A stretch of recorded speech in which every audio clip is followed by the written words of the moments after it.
that had come from our community. His name's G-Land. Sure he is. Yeah. He's too big. Or his parents or his grandparents or whatever. So I also saw, this is all speculation, but I saw on MSN that Tennessee's being forecasted as his destination. So that would be a good thing as far as I'm concerned. So anyway, let's give a hand for Jacoby. Maybe we can get him in sometime to be here. Now, consideration of the minutes. We've had them for a little while. Is there any comments or clarifications, or do I hear a motion to accept? So moved. Got a motion and a second. Is there any further discussion? All those in favor say aye. Aye. Those against, like sign. Motion carries. Okay, new business is we've got some young folks that are here to do some project presentations for the 2024-2025 Town of Greenville Youth Commission. And Kathy leads that program up, so I'm going to let her introduce them and then let them share their thoughts. So this is our third year of the program. I know a lot of people in the room have heard me speak to this program in the past, but some of them have been in the program all 3 years. Some have been in the last 2 years, and then some are new to the program this year. But since it's a youth-led, youth leadership program through the town that focuses on local government and visiting town departments, I want our chairman, Ray, to come up here and tell a little bit about the program and what all they've been able to accomplish this year. And you can do that at the podium. You can turn around and face the crowd. Oh, okay, perfect. But before you get started, after she tells a little bit about what all they've accomplished this year in the program and how their project presentations are a little bit different compared to the years past, after she speaks, we're going to have all the 12 students come forward and ask the city council to come down so that we can do one group photo.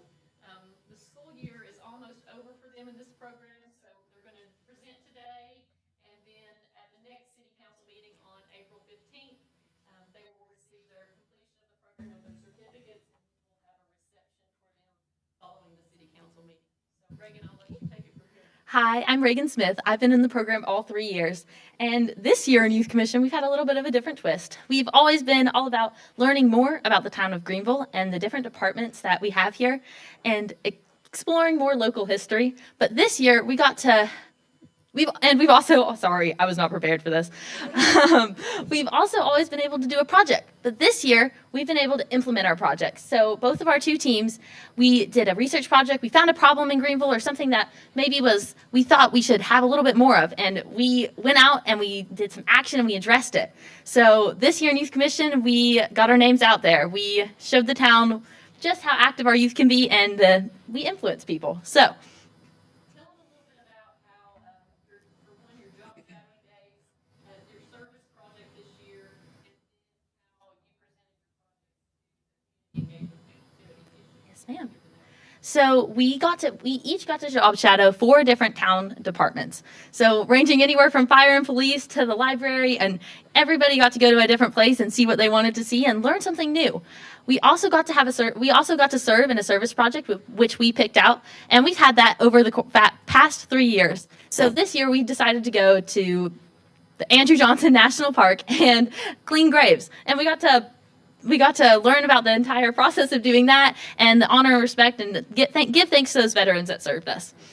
And oh yes, and we got to present our presentations that you're about to see here in a little bit at ETSU for an advisory panel for people that were all about youth engagement and civic engagement, and they got to give us advice and feedback and things that we can work on as we continue to make a difference in the future.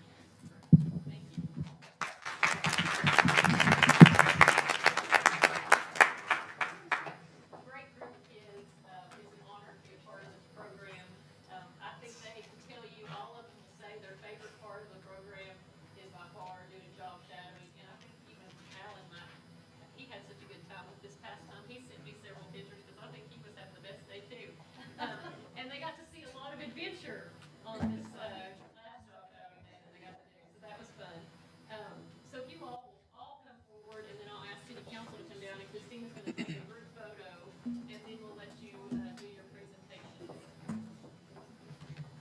you want to get to the pictures first? I thought it'd be better to do it all at once. If we waited till the end of the meetings, people might scatter.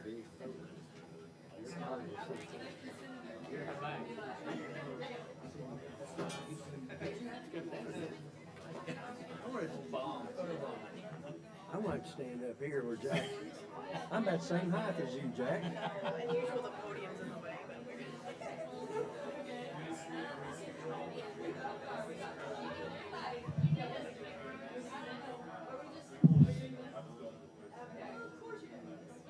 Just for city, for them to come forward, city council get behind them. they can do that, yeah. You want to move? You want them to stand?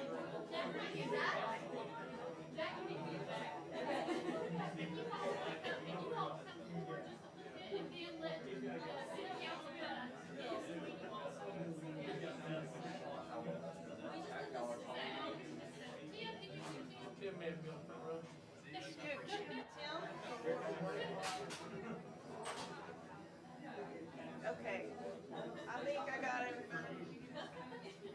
Okay, no blinking, okay? Keep your eyes open. 1, 2, 3. 1, 2, 3, just in case you do. All right, I think I got it. You have more.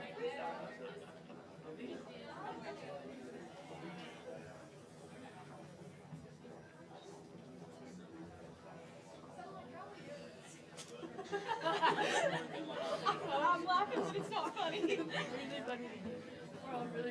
I'm smiling, but it ain't funny.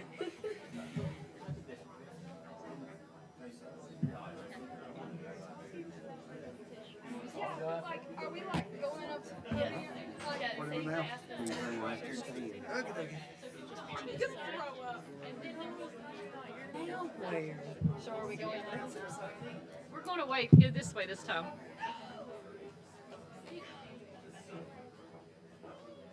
Switching it up.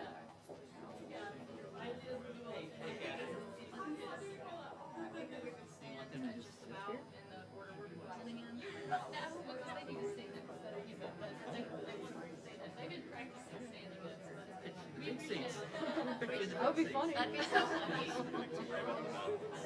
Yeah, I thought that maybe we had like it's not really panning out. I'm coming up here. Yeah, there's only one mic. Yeah, we'll switch it off. It's fine. I don't want to. I don't want to. Okay, we're holding it. We're holding it. It's fine. All right, hello. My name is Sadie Rogers, and I'm part of the Greenville Youth Commission. This is our project, Civic Engagement in the Next Generation. It's presented by a portion of the Greenville Youth Commission. I'll let us introduce ourselves. I'm Skylar McCrae. I'm a junior, and this is my first year in Youth Commission. I've really enjoyed it. My name is Jackson Lampiana. It's also my first year, and I'm a senior at Greenville High School. I'm Sadie Rogers. I'm also a senior, and this is my second year in the program. My name is Maria Trohan. I'm a senior, and this is my second year in the program. My name is Bethany Bryant. This is my third year in the program, and it's been a wonderful program these past 3 years. It's really made an influence on me and helped me better view the community. I'm Miley Gonzalez. I'm a senior, and this is my first year. Thank you. All right, so the purpose of our presentation was, well, we all know that, especially today, youth have had a rougher time being actually included in our community. So our goal with that was to try to influence as much engagement as we could. So what we decided to do was to make a presentation to the 8th graders based on our experiences on how we can inform them of what they can be doing whenever they go into high school.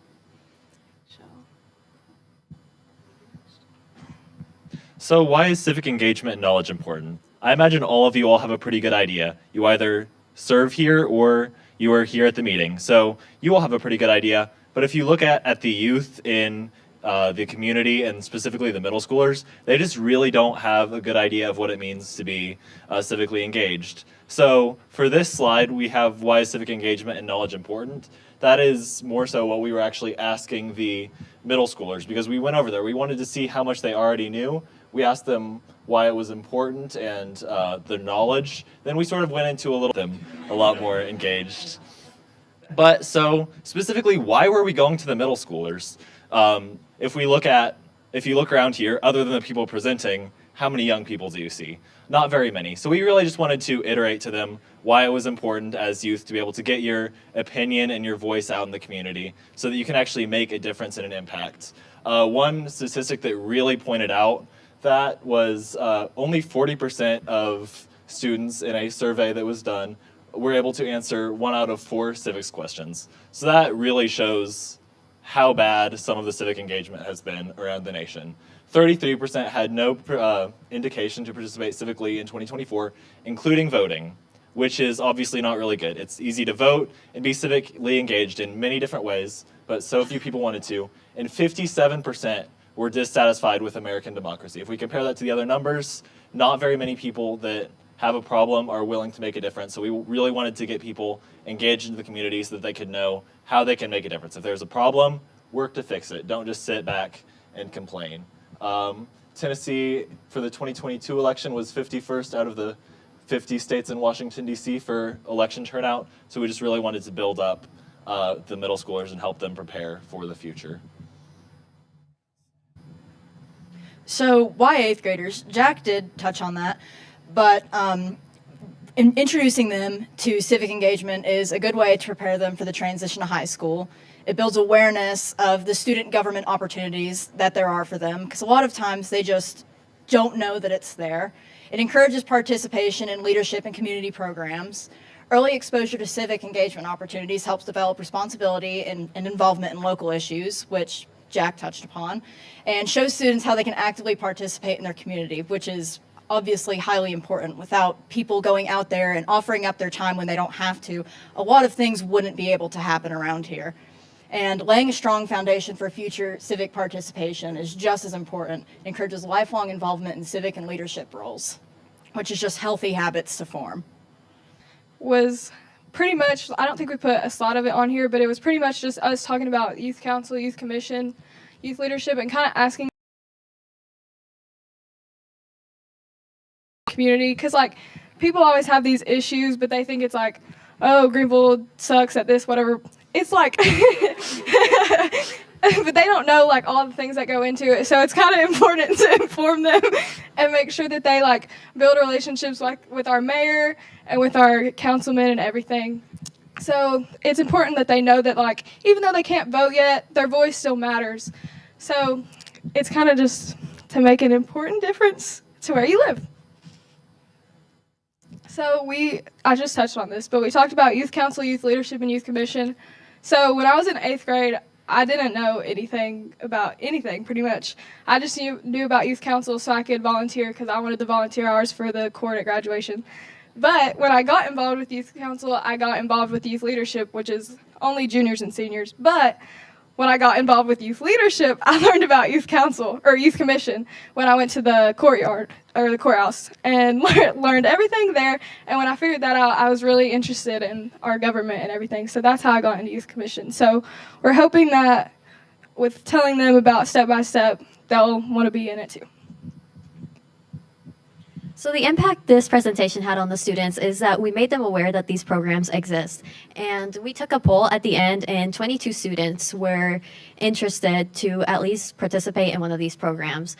We were also able to see how much they knew about civic engagement in general, and we were able to make them aware there are other ways to participate other than like voting and community service.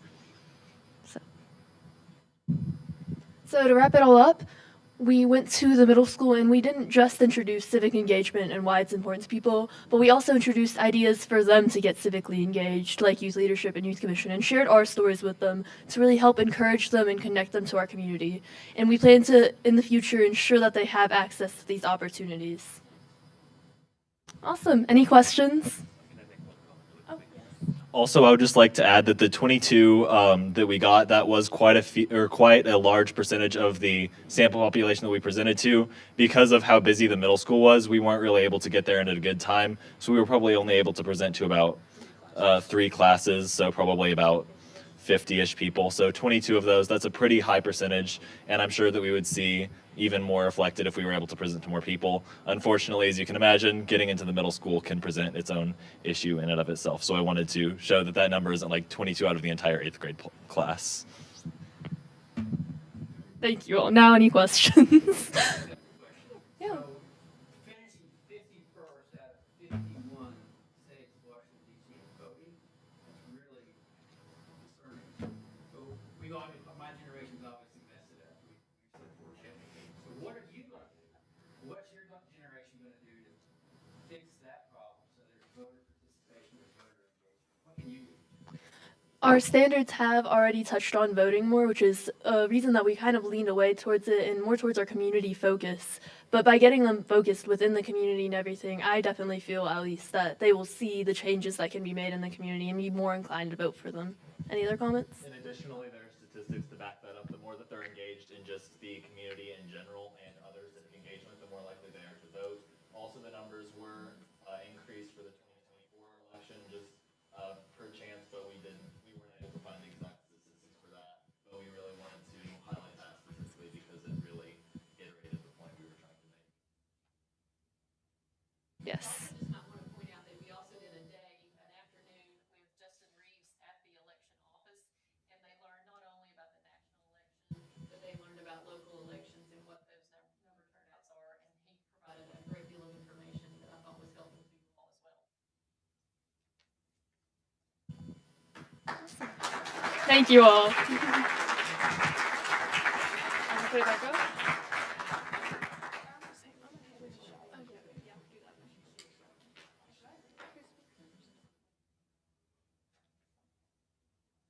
I gotta hand off this.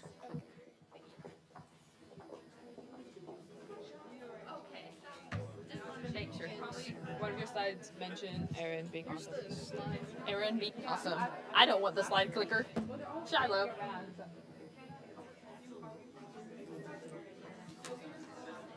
Wait, no, let's give it to him now. Can we give it to him now? Yeah. Hey, wait. City council members, we have a little handout for you. Okay, I think they heard me. I don't know where to stand. Do we want to stand in the line? Do we want to stand? You're last? I can just pass it this way. Who's second? Who's second? Okay.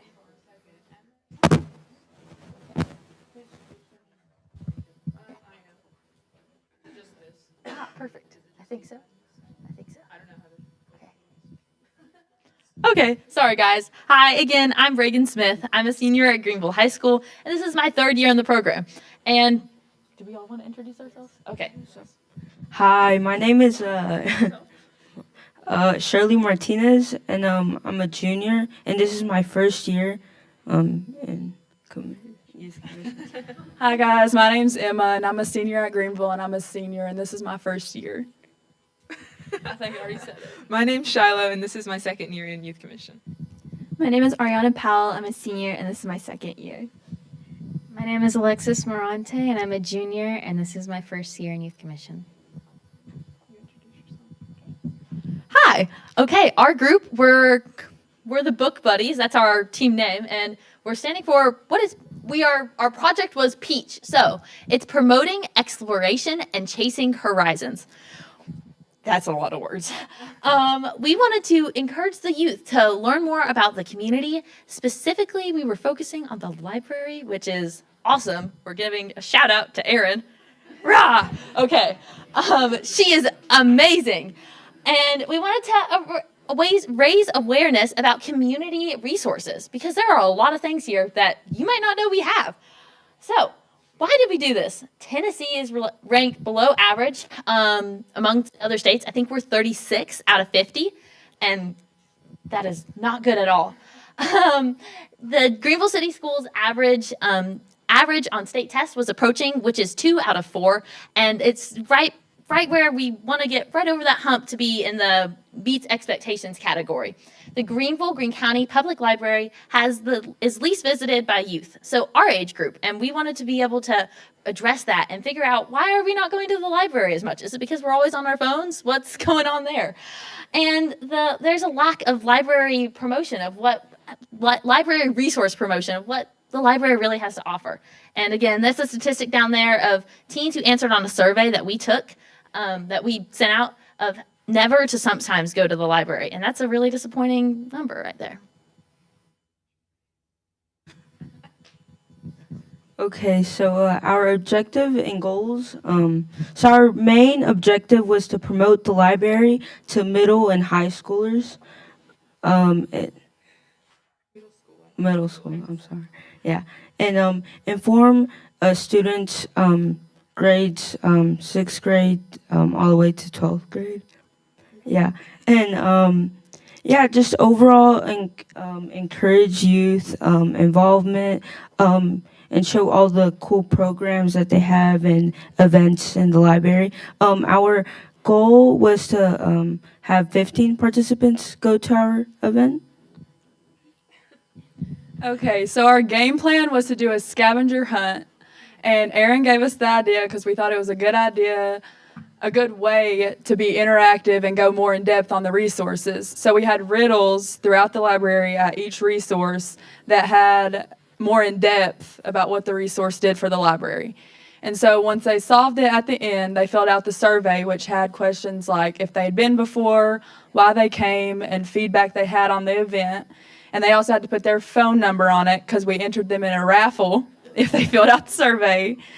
And then we also had free chips, cookies, and drinks that Erin provided because, like she said, our goal was only 15 participants and we were scared no one would come. So free food was a way to get them to come.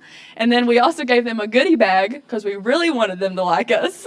That had a bookmark with our logo, a pencil, a notebook, the library hours, the calendar of stuff they had during the month at the library. So that was our game plan to get people to come. So this was our advertising. So I created a flyer, which is the library scavenger hunt, which is the paper that you have. And we passed down 20 flyers, which were put up downtown in the commons and in just local shops. And we also set it on the public library network, their Facebook and Instagram. Sorry, I forgot what it's called.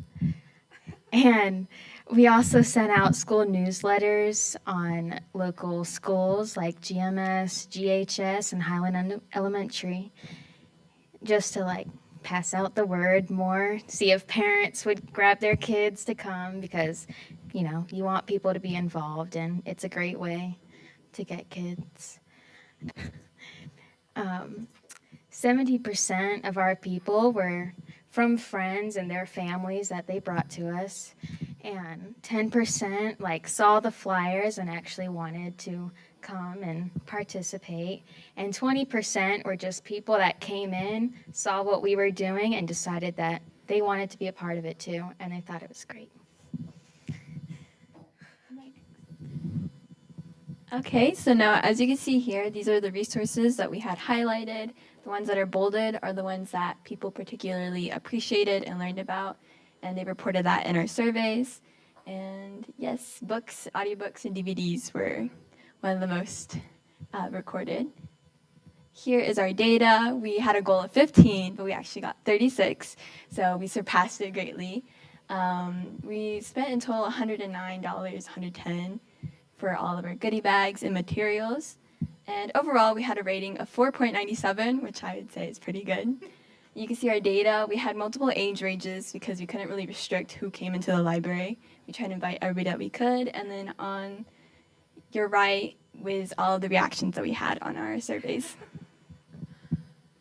And here are some of the things that post-event we thought really worked well. Having a very simplified overall event made it a lot easier for both the participants and us planning the event. just making it very streamlined and understandable.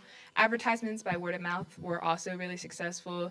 I think having that personal relationship and contact with people really incentivized them to actually show up, and having people take the surveys before they were able to get their goodie bags meant that they had to actually finish their survey.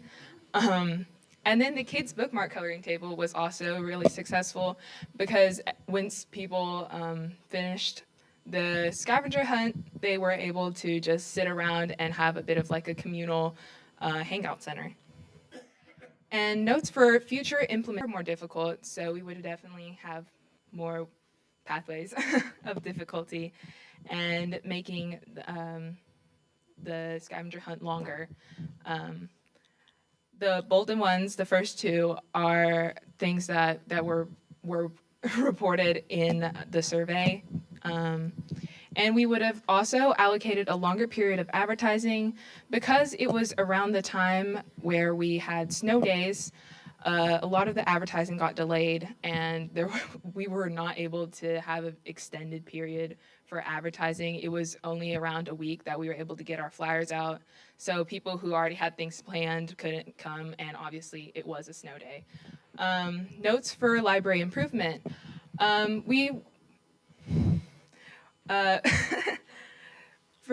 In terms of improving the library and what we got from this project, we think that maybe having an advisory group or a representative that is in our age group would be really beneficial for the library.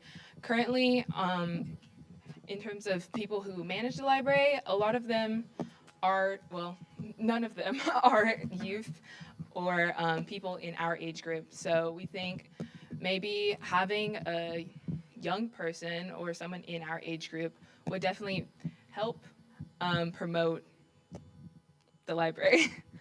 And maybe a more focus on a bigger focus on youth-centered programs. Any questions? Sorry. I'll have to say, this group, I actually got to crash their event, crash their party at the library, and I think they're being very modest in their numbers and their turnout. Because of that snow day, everyone had cabin fever and were crawling into the library.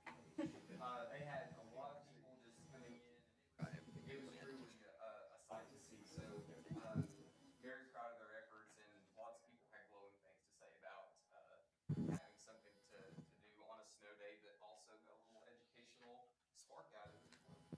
And there was how many areas to go visit to get your stamp in? 6 stations. Yeah. That scavenger hunt was hard. The last one was really hard. Yeah, that one was hard. Thank you all.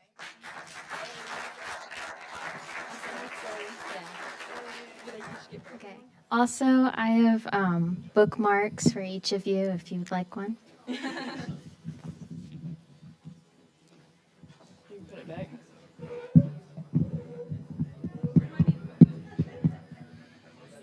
If it falls, it wasn't me, you see it.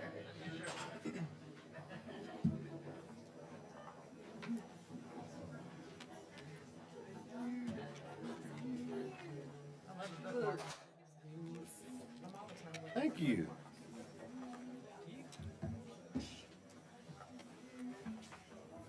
Well, they've already all left. They ran out as quickly as they could. Great presentations.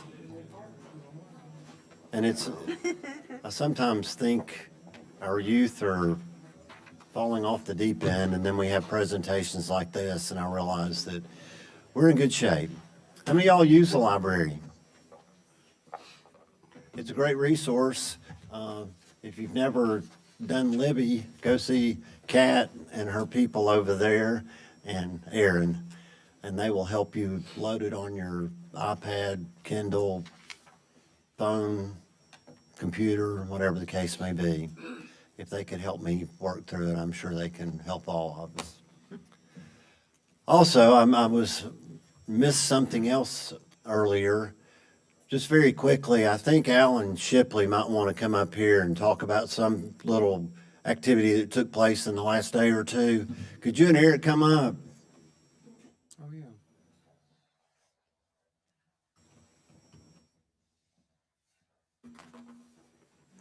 Mayor, we have, of course, everybody knows John Kraft will be retiring the 18th this month, and Eric has went through a process of our assessment centers and everything, and he will be our new assistant chief.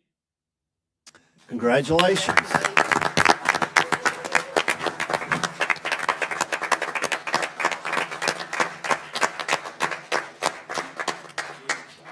Speech. Yeah, and he can deliver the speech. Okay. Just real quick. Fire department, hopefully excelling beyond what it is right now, so. Thank you. I know that you will. I tell my wife I'm excited and nervous at the same time. There you go. I was talking to Eric one day about one of his other businesses and whether he could get away from it if opportunities arose. And he said, well, his son does all the work now anyway. So I think he's probably leaving the business in good hands. All right. And your wife. Oh my goodness. Is that a kickback or something?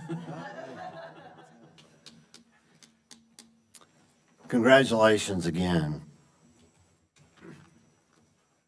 Next item on the agenda is consideration to accept a proposal of services from LDA Engineering for landfill expansion, Class 3 preliminary design. Tony?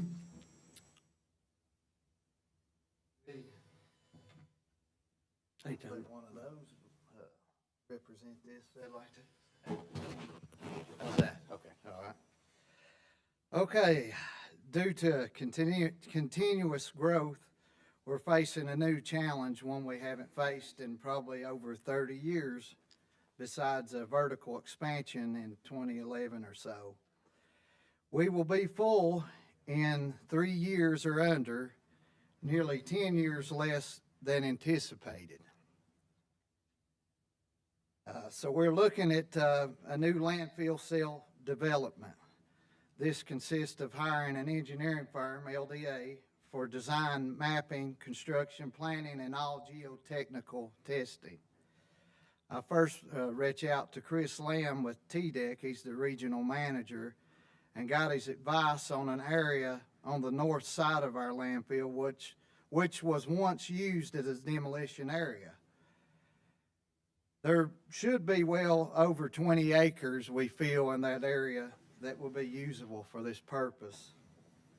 Secondly, we sent out the request for qualifications, and LDA Engineering answered that request. They were the only ones, so it wasn't a hard choice, but they are more than capable for this project, providing years of experience in surrounding counties and beyond.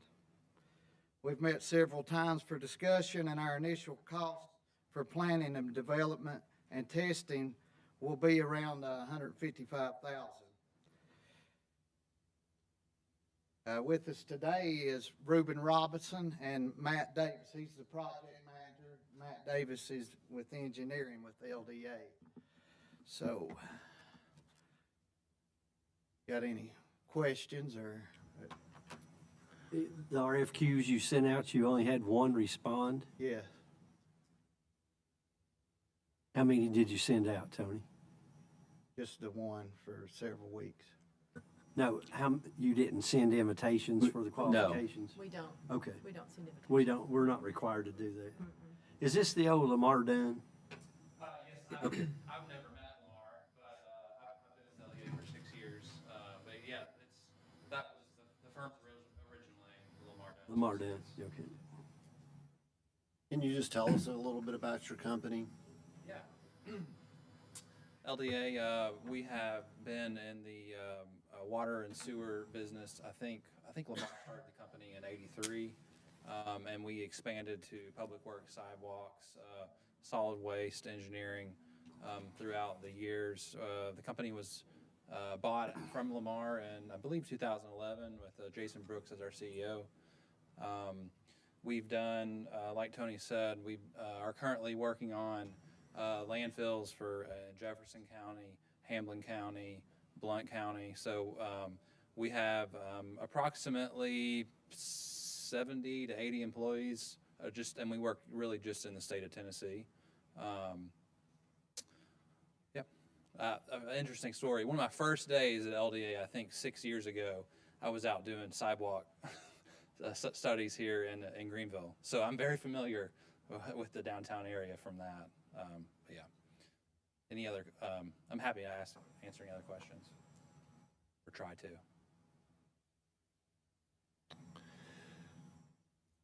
Okay. What are you looking to approve this contract? Yes, sir. We're looking to approve this contract. This is, and correct me if I'm wrong, Laura, I don't know that this is a budgeted item, but this is coming out, you might talk about the budgeting part of it, but this is coming out of the landfill fund. Yes, it is strictly out of the landfill fund, and you will see this year's estimated portion in the budget amendment, and the remainder of that contract, if you approve it, will be in the FY26 budget. And the fund, the landfill fund is at a point where, the fund covers both operations and capital. And so there's a fund balance in there to cover these capital costs, and that's where these dollars will come out of that fund balance to cover the capital costs of this project. What would be the timeline of this? So we anticipate probably the quickest would be 2 years to the 3-year period for the full approval. TDEC has a fairly lengthy review time that they have the option for, and they can go back and forth if they want. But I think the plan would be to be under construction in 2 to 3 years. Okay, and as this process goes forward, are there hearings that TDEC puts on for? Yeah, there will be during the final, once you get through a couple different levels of TDEC, they'll have a public hearing that they'll have on it that we're open for public comment. But yeah, that's down the road for sure. Okay. Does that process take 6 months, a year? I think the public hearing, I think, has to be advertised for 30 days once you have the plans before they can issue their final permit as well.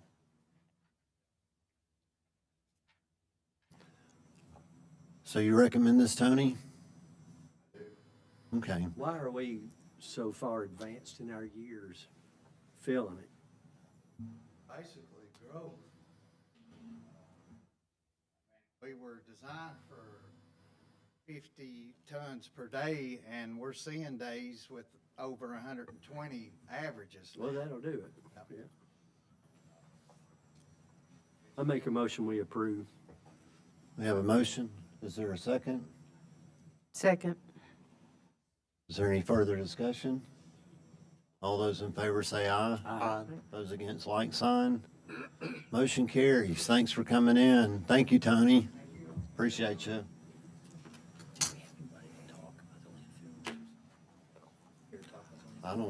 There wasn't anybody to talk about. Okay.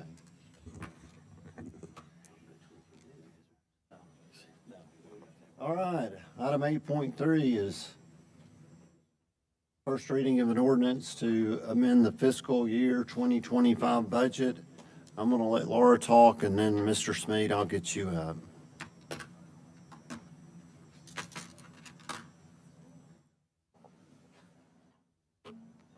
Okay, this is the first one that we'll have this year, and then we'll have another one probably toward the end of the fiscal year. So I'm going to hit some of the high points on these. On the revenues, public utility property tax and our prior year taxes. Prior year taxes were up. I think people are just kind of catching up this year. Those have been on the increase for the last couple of years, more than we anticipate in our budget. Our interest income is up. The remainder of those below are all grant related that we have had this year. I will make the comment that I've already had conversation with TDOT and the First Tennessee Development District. So the multimodal sidewalk grant will probably be pushed off until the fall. There's still work that needs to be done on Main Street. That's where the Water Commission is now. And so then TDOT will come in behind them. And then the sidewalk grant, there was a change of scope on that. And so they're still trying to get all the paperwork together. So Those are construction, mainly construction grant dollars, and that will happen in the 26 budget. So I'll rebudget those. On the expenditure side, the police department, police and fire actually, 7,500 of each of theirs is related to that Norfolk Southern grant you see up in the revenue line. The remainder of theirs is during every fiscal year, they will sell assets. So they sell older cars or they sell firearms. And so then they purchase those. So their offset is under the asset sale proceeds that you see up above. Again, the TDOT resurfacing grant, you approved that back a little bit ago, our local match. We have a new representative at TDOT right now on that particular project. And so Lindsay has been in direct contact with that person. We've got some new information, so we're trying to get that one going. I don't anticipate at this point, that may not happen until after the 1st of July, but we haven't got confirmation on that yet. So at this point in this amendment, I just have basically your approval from a few months ago where we added the local match and then they increased the construction cost. So that's the expense on that one. The next few were just projects and expenses that we had not planned at the beginning of the budget year. So when we built the budget, these were not exactly planned for ahead of time. Some extra layover money from the Depot Street project, George Clem, the pickleball, the insurance increase, that has happened on all of our funds.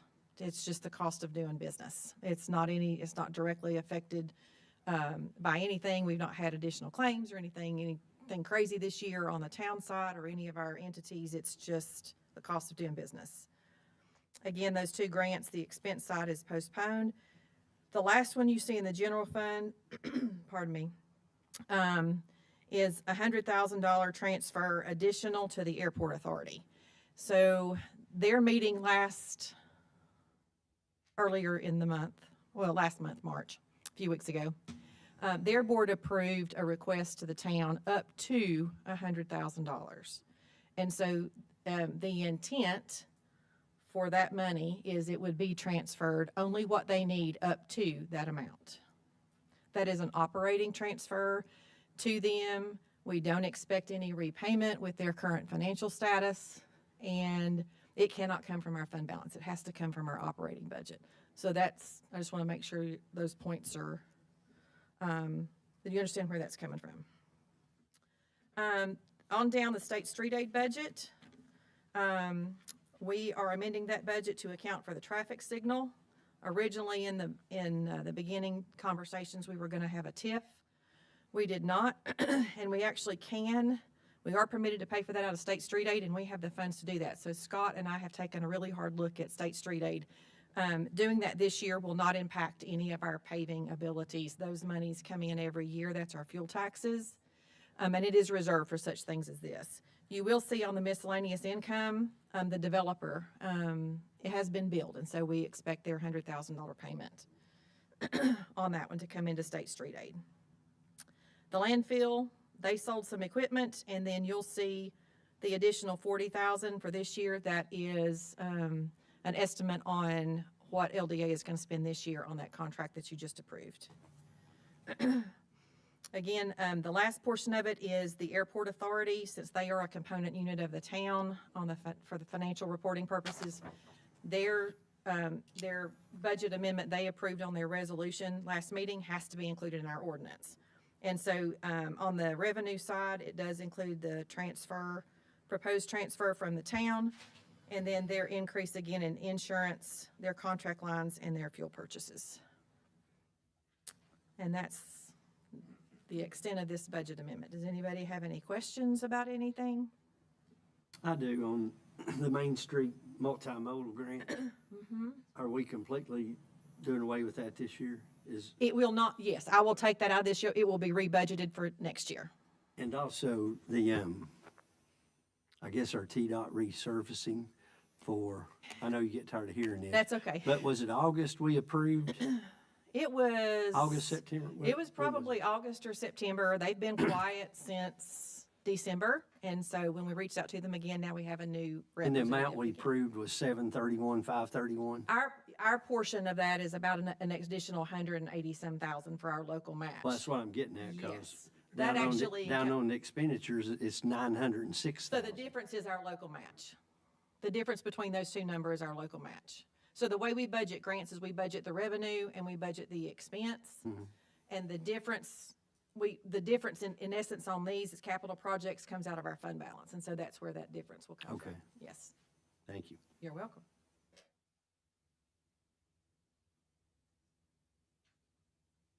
Before we go any further, I'd like to ask Dr. Smead to come up. And I apologize, I called you Mr. earlier, and I'm sorry.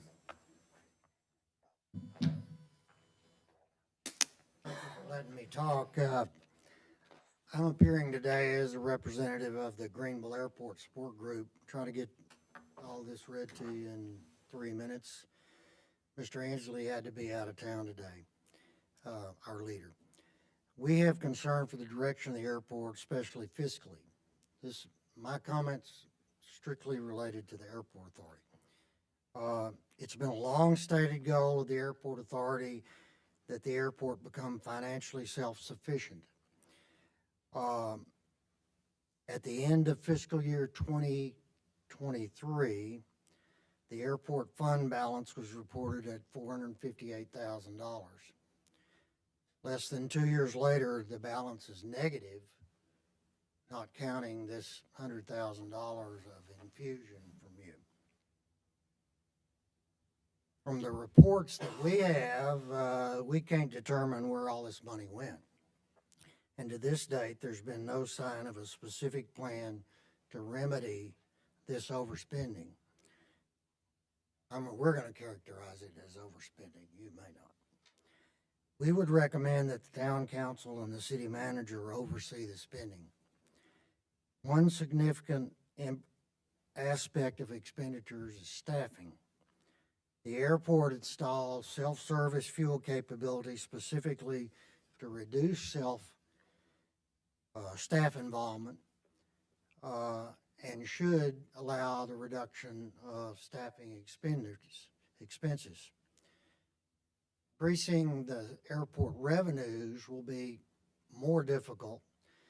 The airport managers proposed an increase of 12 to 15% of the T-Hangar monthly rental. Our group is not opposed to that at all. As a matter of fact, we recommended that it be instituted at the last airport meeting, but it was postponed. This would provide an additional $26,000 a year, which is still far short of the deficit that's been spent the last couple of years. To increase significantly the revenue from fuel sales, it'll most likely require the recruiting of industrial development, presumably through the partnership. Without the increase of corporate jets flying jet fuel, revenues from fuel sales are going to be stagnant. Another source of revenue requiring minimal airport expenditures would be the development of a land lease program for individual hangar development. Many airports have instituted this with great success. We have an existing land lease, I believe, to the medical helicopter operation at the airport. It would provide immediate revenue with only the cost of planning and contracts to the airport, and would not require the airport to seek and acquire, or I assume it would not, to get grants for infrastructure and such. I appreciate your time. Perfect. Perfect timing. Just very quickly, I want to address that. I appreciate you coming in and speaking. I also have concerns about the long-term viability of the airport as it's currently structured. Todd and I have had numerous discussions about what's going on down there, and Laura and I have also talked a lot about it. So one of the things that I'm I'm going to ask the airport to do, and I hope I can get the support of the rest of the group, is we need a 5-year plan for down there. And sometimes the questions I ask is what are we expecting to get in rent from the new hangar? Well, I've been told they don't know because they're going to wait on somebody to rent it before they'll know how much is coming in. I think we need to do a little bit better than that. We need to have projections. They're only projections, but it needs to show us how we're going to get out of the situation that we're in right now. So the majority of this money that we are providing to the airport authority will be returned in grants. Am I right?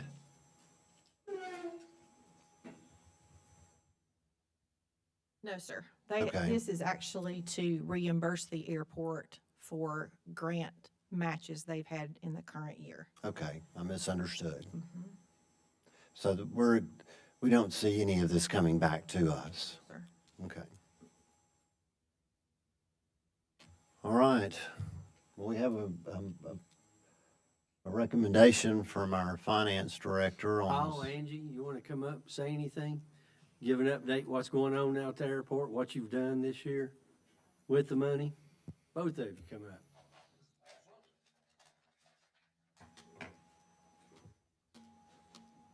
Is that all right, Mayor? Is that germane to this item? I have been trying to get information from other airports for similar size hangars to do a kind of a market comparison. And from some of the stuff we're seeing, and I was actually just now getting some numbers even today because it's taken a while to get people, not everybody necessarily wants to share that information. But we're looking at probably between $2,500 to $3,000 a month that we should be able to get for this box hanger that we're going to build just for rent. And then the fuel cells, I haven't calculated yet, but of course that will vary, but it should at least be double what we'd collect in rent a year. How will that help your, on the bottom line, how will that help it? Are you still losing with that 36,000? No, that would definitely, it should get us in the positive. And then also, as fuel sales increase for the summer, these 3 projects that we've just done, the grant projects, were really big projects that were needed for maintenance. And it should be quite some time before we have to do anything like that again. The only reason that we're pushing forward with this box hanger is that it is a revenue generator, and it gives us a chance to be able to generate revenue. We've saved up, 4 or 5 years of bill money to be able to put to this hangar, so that our cost to do it is minimal for the return that we'll get on that investment. What's the 3 big projects that you had to do for maintenance? We had to do a threshold displacement. We had to move the threshold forward because of the trees that were growing in the approach path. We had to do a very large apron rehab project. They had to dig up all the pavement around the T-hangars and replace the pavement. And then the third one is just this hangar build. We also did a large seal coating project, but that was largely free other than the airport being shut down along with the other construction and loss of revenue during the shutdown times, which also did affect our bottom line for this current year, was just the extended shutdown periods. For the grants that you secured, were you all aware of the cost share that would have to be paid on the back end? Yes, it's actually paid on the front end. Uh-huh.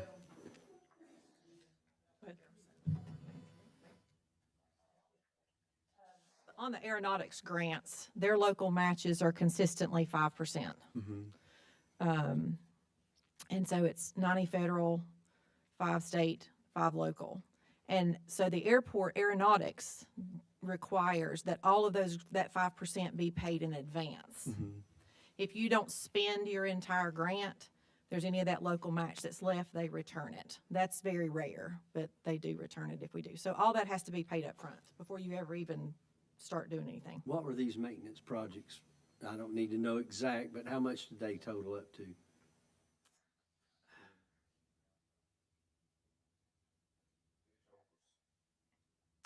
So the design was 151. The threshold, I'd really have to go back and look. The threshold and, I mean, quite a bit of money. so Upgrades at the the max, airport is what I'm yes. getting at. So like, for example, all at once. the airport apron rehab, that local match was about $75,000. That's the bulk of that. The other two, 5%. not the threshold, the apron rehab. The threshold was only $7,000. Okay. So it wasn't a large one. And then we had the 5% match on the other one, so. I don't see anything wrong with the 5-year plan. I think everybody should have a plan. I'd be a lot better off if I had one, but. Me too. Also, keep in mind, we inherited a major debt when we took this airport on. If that debt was off, we immediately gained $80,000 a year in revenue. They're buying fuel consistently, that are renting from you right now. 50%. All of them, I just want a percentage, all of them, 70%? No? 30, maybe 30%. Of who's renting the T-hangers now? You still have people requesting to bring their gas on the airport with a 5-gallon jug. So, we're working through those details, and we'll try to help everybody all we can, but it's a safety issue, and also being able to track what people's bringing fuel on the airport that we need to stop. So, it's those little details. I don't know anything about running airports, but that seems like, not sure that should be That's what we're working legal. on. I mean, Yeah. Well, that would again, sure help the bottom line if you had revenues from fuel, wouldn't it? As much as we've done to the airport to improve it, you'd think they, having an atmosphere they can enjoy and keeping it safe, water in the apron area, we brought that up, so cleaned off all the areas it was concerned, which cost money. And at the same time, fighting this debt back that we won't see paid back for 2042, Laura. So that's an uphill battle. So anything we can do to make it positive, that's what we're trying to do. So the box hanger, we would not have been qualified for that grant for this box hanger if we hadn't entailed the threshold displacement, because with seeing that the airport's trying to grow, they won't even put you on a board grant. They won't consider it. There's a lot of details behind the scenes here. So have you secured the funding for the box hanger, the construction of the box hanger? After 3 years, yes. 3 years to get it. So that is what, that's Biden infrastructure money. So they have 3 years of that appropriation, about $137,000, in the hands of the state right now. Has not been spent. It's been dedicated to the construction of this hangar. There's another $137,000 that is estimated to come in sometime in August, no later than the 1st of September. This project was just bid out, and those bids will not be awarded. Aeronautics won't award that bid until they have all the funding secured for that grant. So if that infrastructure money, this fourth one does not come in, and they release the other 3, then the airport's short that $137,000. So the infrastructure money is, like he said, there's 3 years waiting. They've got 1 more to be allocated to the state, and then that fulfills that grant requirement. Does that answer your question, Clear Judy? as mud. No, so you've received 137. We have not. It's at the So state you've level. received Mhm. nothing. It has been appropriated to the And state. you're counting on 3 years of 137 each year. Plus of- another one. Mhm. Of infrastructure. Of the Biden money. infrastructure funds, yes. Okay. Yes. What's our plan if we don't get that? It's already been, we've got it. It's pretty much in stone, yeah. So the 3 years worth have already been allocated. It's already at the state level. To answer your question, we don't have a guarantee that we're gonna get this extra $137,000, the 4th year. I can't answer if the other 3 would be clawed back with all that's going on in Washington. Even Aeronautics recognizes that That that's. was kind of my question, yeah. So, yes, so Aeronautics, they did notify us and Angie about, their recommendation was to proceed with any grants that you had that included that funding with no guarantee. That was the email in gist, that was the gist of it. I think So in we light really of the won't know. recent Activities that's happened at DCA, I think that money won't be cut anytime soon. That's the I reason, hope, but- that's the reason Aeronautics is waiting until September to award that bid. They had 2 bids that came in, last Thursday, and both of the bidders are fully aware that, that there's gonna be a delay. Aeronautics was has how control of much? that delay. What was the bid? 1.2, just under 1.3 million, 1.279 to 1.28. Well, I guess we're not approving the hangar right now. Mm-mm. But the 100,000 is for operations. I've got one more question on that. Sure. What's our plan to keep from being in this same position 6 months from now? Could you all hear? So what's our plan to keep from being in this same position 6 months from now, where we've outspent our resources? Well, people buying fuel, you can't make them buy any more fuel. Moving forward with this box hangar, bringing in that revenue, and there again, if we put let's say, an amendment or a stay on our debt we have, that we have to pay out every month, that would help, so. I get that, but we're stuck with that, unfortunately. Yeah. So, Next 6 months. are we looking at budget cuts? Are we looking at things to do to keep our expenses in line while we're waiting on our money we may or may not get? Yes, I am looking at other ways to save money. And we do expect increased fuel sales with the onset of spring and summer. Our fuel sales always improve. In the summer, the past few months, the weather has been horrible. It's either been cloudy or windy. People haven't even been able to fly, the ones that do want to fly. What was the allocation of funds, say 5 years ago, Laura, to the airport? 50,000, 60,000? 60,000, that's what I was thinking.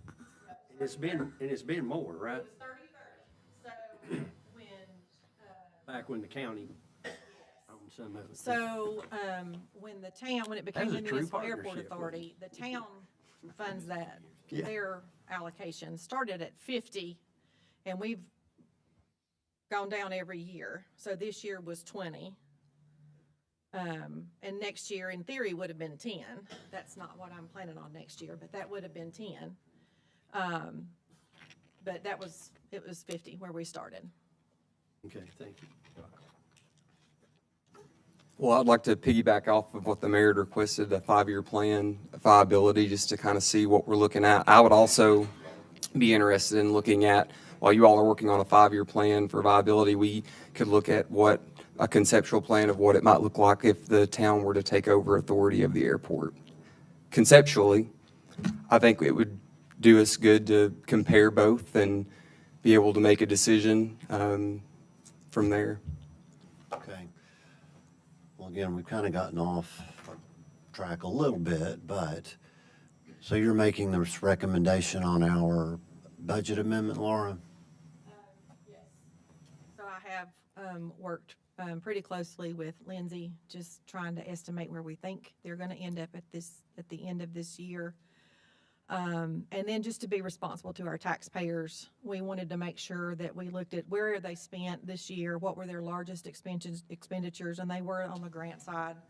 And so we thought just reimbursing them the grant matches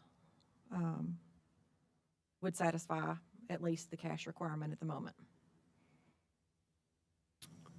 Okay, thank you. We have a recommendation. Do I hear a motion?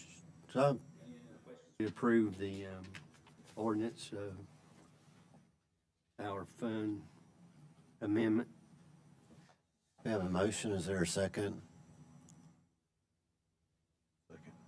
Second. Come on now, speak up. I'm typing. We got a motion and a second. Is there any further discussion? All those in favor say aye. Aye. All those against, like sign. Motion carries. I appreciate everybody coming out today, and thank you, Laura. Thank you. Next is item 8.4. It's consideration to approve conceptual plan for Eagles Rest Pocket Park. I think Dave ran away. Yeah. No, he's here. Slouched down where we could see. We had to call him and Gail woke him up. He made it. I'm Dave Wright. I am not a senior at Greenville High School, but I'm on the cusp of being a senior. I think Jenny Bell and I have been there at one time. Before they kicked you out. I don't know. We've got some stories probably we can tell. No, we don't.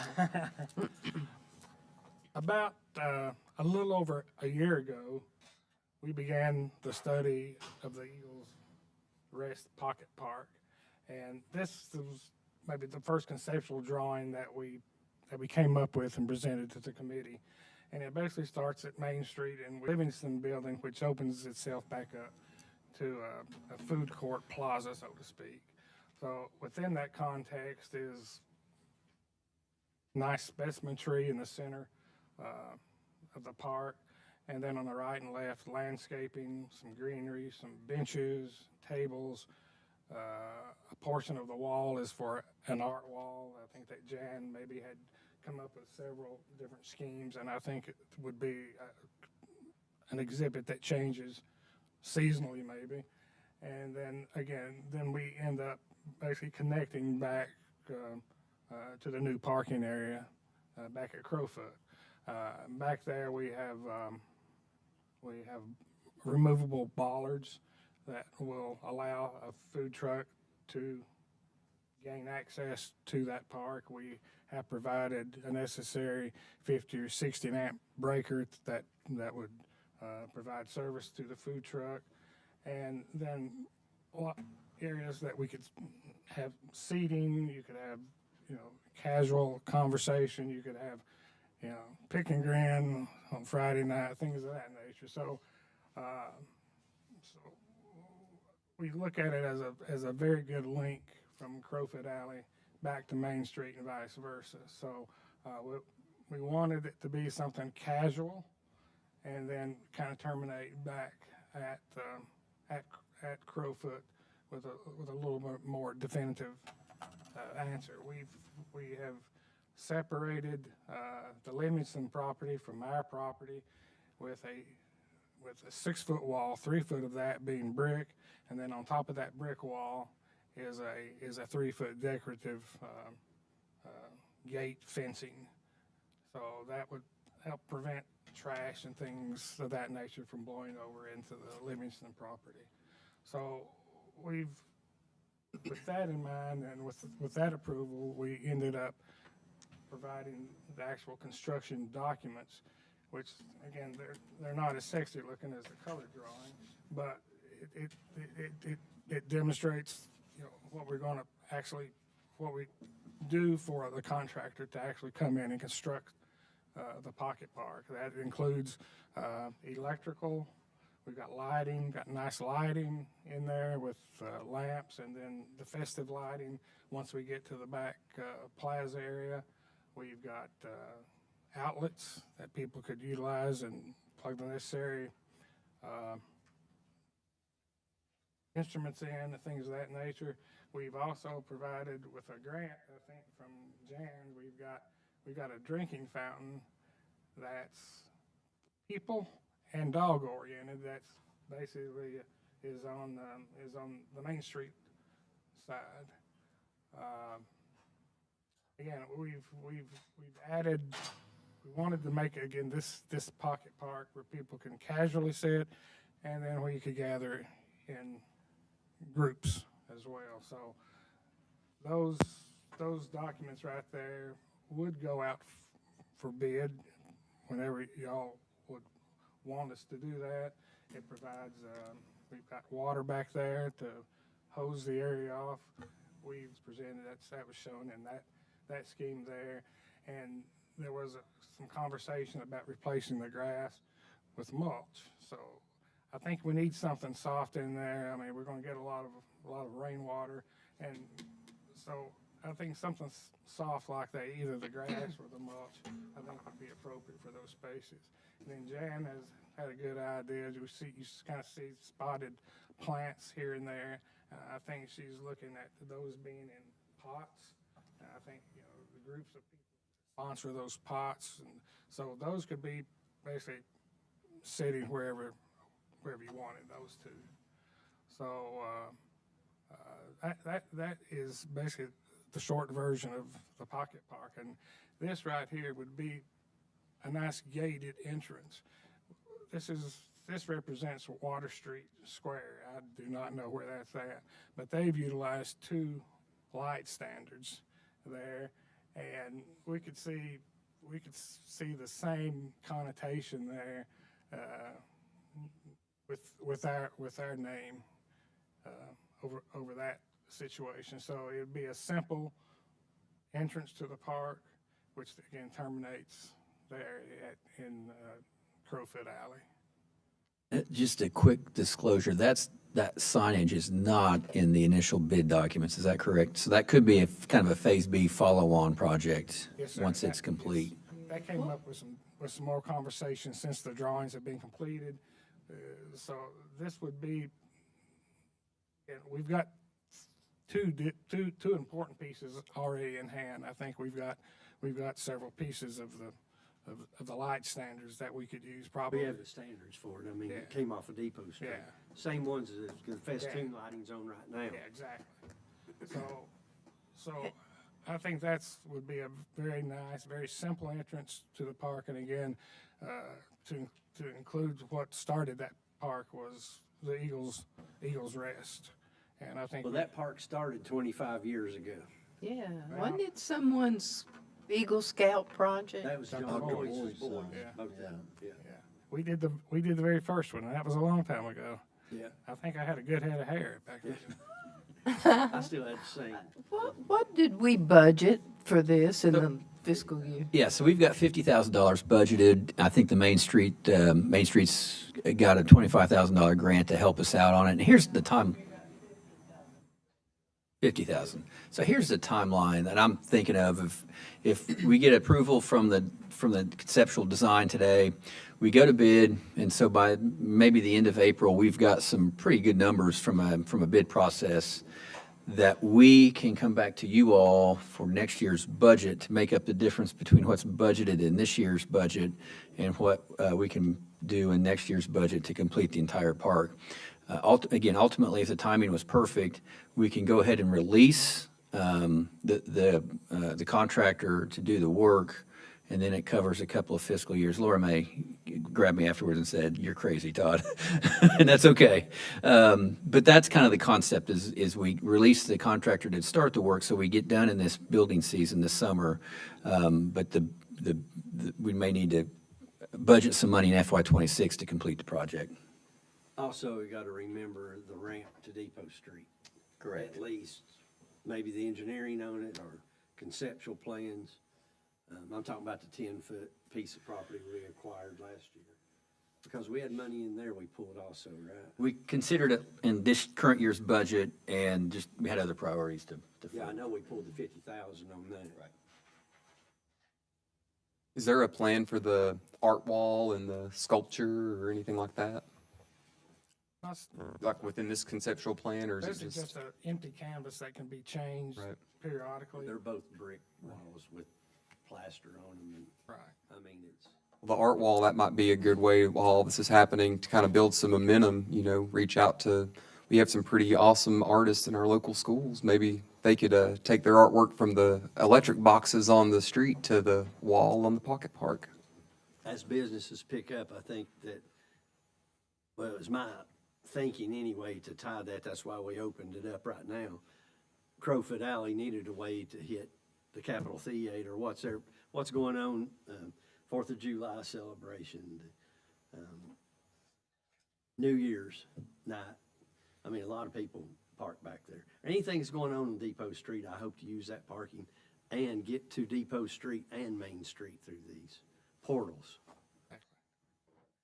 But I like the grass idea. Got to have grass in there. Something that lives. Something that lives. Yeah, really. I mean, The grass trade-off was a conversation between grass, which looks great, but it's a little higher maintenance, versus mulch, which maybe doesn't look as good. mulch is pretty high maintenance. Well, that's true. Mulch. No, I don't like mulch. Red thyme, creeping red thyme. You see this Pocket Park, there's no grass in it, so, but I think the grass adds I think it adds a nice touch. With the slope from the parking lot to Main Street, well, basically, if you look at the topo, they're almost dead level. It's hard to believe when you I know when you first come in, you kind of take over a little hump. But when you look at the topos basically just line right up. It's essentially once you get it graded, it's a flat piece of property. Well, we need to do that little piece of property like Gatlinburg and show them that they're walking. No. Do I hear a motion to approve this? It's fairly flat, isn't it? Yeah. From Crowfoot to Main Street, or to the It's back not- of the sidewalk anyway. The Yeah, sidewalk slopes a lot. Yeah. And I think I'm hearing a grass preference. Is that what I'm hearing? But anyway, and I noticed the water, the dog watering, human watering station. Yeah. You know, that meter that we had replaced last year. Basically on the, Yes. Let's add a poop bag dispenser as well right there while we're at it, keep the ideas Actually flowing. talked about that today too. Yes. Some of the Main Street's involved in this only because of the long-term, fact that we had that piece of property for 25 years, and then to go pay it when the, Crowfoot Alley, came up. But we have an opportunity with our new dig grant to put a portion of that into a streetscape. So the Pocket Park and Eagles Rest is the logical place for us to put that, because Eagles Rest was done by the boys' scouting project. So it is great that the opportunities that we have for multi-use with this piece of public property for art, opportunities to change. Art wall, one of the concepts, Mr. Hensley, is the fact that it could be cableized, where somebody could come and do a pop-up during lunch and clip their things to it. We have the top metal from the old hardware store that was there at the time, and we want to see if maybe that can be used as part of an art feature. There is some public money or money that is out there that was left over from the bicentennial that is with the Arts Council. So that's an opportunity to put that. It has to be on public space, and it has to be without Andrew Johnson. So we have lots of opportunities. Plus, we always have civic groups in the communities that are looking for improvement projects to do. The water feature or the fountain feature that Dave spoke about is one of those. Rotary did a clock downtown. So there are opportunities. And then some of these bench opportunities that we have here, and even some of the plantings, have the availability for those to be sponsored.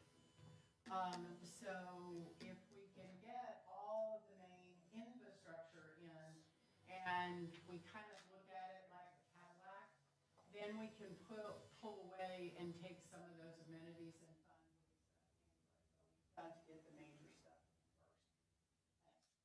I'll make a motion to approve the conceptual plan. Second. Any further discussion? All those in favor say aye. Aye. Those against, like sign. that's really not what we're voting on, right? Because you want to send it out for bid. I do want to send it out for bid. Yeah. So So we, I will bring it back. Okay. I'll bring it back for actual numbers to spend money. Just the plan, concept. This is just the plan, yeah. well, I had the conceptual that we need to prove that we're going to get bids on it, not conceptual.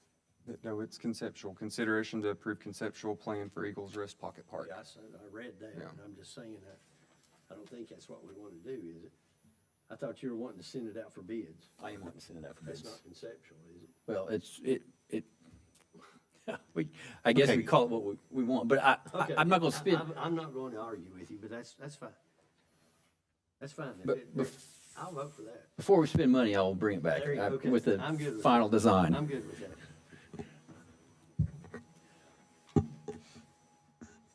All those in favor say aye. Aye. Those against, like sign. Motion carries.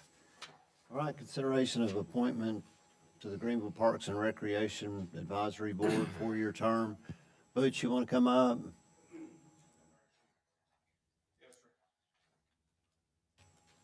First of all, I'd like to say that we had quite a few people that were interested in being on our board, which we were extremely happy about. We had some Everybody that had turned in an application would have definitely been able to, a very, very good board member. Some of them had different parts of emphasis as far as the Parks and Recreation field. But in talking with the board made the recommendation that we put Scott Bullington on the Parks and Recreation Board. To be honest with you, I wish I'd had about 3 more spots because we had some very, very good quality folks that was interested in being on the Parks and Rec Board. We have a recommendation. Do I hear a motion to approve? Is there a second? We have other applicants that are in the audience. Do we want to open up the floor to give them an opportunity to speak? Is there anybody here that applied for it?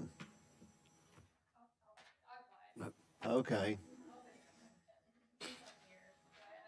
I know that the position has been, in the past, I think, under-applied for, so I was under the anticipation that there wasn't gonna be many applicants. Since leaving the partnership, I kind of have some more flexibility in my schedule to serve on boards like this. My entire background is in parks and recreation and sports. I have a master's degree from UT, in sports and recreation management. Basically, every professional job I've ever had, including internships, has been involved in sports and recreation. So I felt like I'd be a good fit. I did basically compiled all the information from the vision committee team and put that document together. That was approved in November. So I kind of know exactly how the direction is wanting to go over the 10 years. So I feel like that made me a pretty good candidate. However, I support Butch and their decision since the board's talked about that, but I do feel like I would be a good candidate and add some diversity to that board that's currently in place. So that's my spill, but I respect Butch and the Parks and Recreation Advisory Board currently, and so if they feel Scott's the person to take them to the next level, then I respect that. Thanks, Ally. Thank you. Thanks, Matt. We have a motion to approve Butch's or the Parks and Rec Board recommendation. Do I hear a second? Second. Is there any further discussion? All those in favor say aye. Aye. Those against, like sign. No. Okay, thank you. Item 8.6 is consideration of a special event sign request for Kids Fishing Day held on May 3rd, 2025 at Dillard's Pond, Upper Paint Creek. The free fishing day is sponsored by Trout Unlimited. Hey, Bert. Hey, Mayor. Yes, this is a free fishing day for kids up at Dillard's Pond there in Upper Paint Creek. These organizers have worked with us over the last several years and have been great to work with. There's a little bit of technicalities there about it being outside of the town, this event, but we do not have trout ponds here in town that are fed by, cold river streams where trouts exist. So this is something that we have allowed in the past. Like I said, they're very good to work with. They want to invite the kids and the younger people here inside the city limits to come out and join them and enjoy a free day of fishing. So this is highly recommended from the building department to approve this. Motion to approve. Second. Any further discussion? All those in favor say aye. Aye. Those against, like sign. Thank you. Thank you, Bert. I guess that's it for today. Do I hear a motion to adjourn? So moved. Second? Second. Any further discussion? All those in favor say aye. Aye. Have a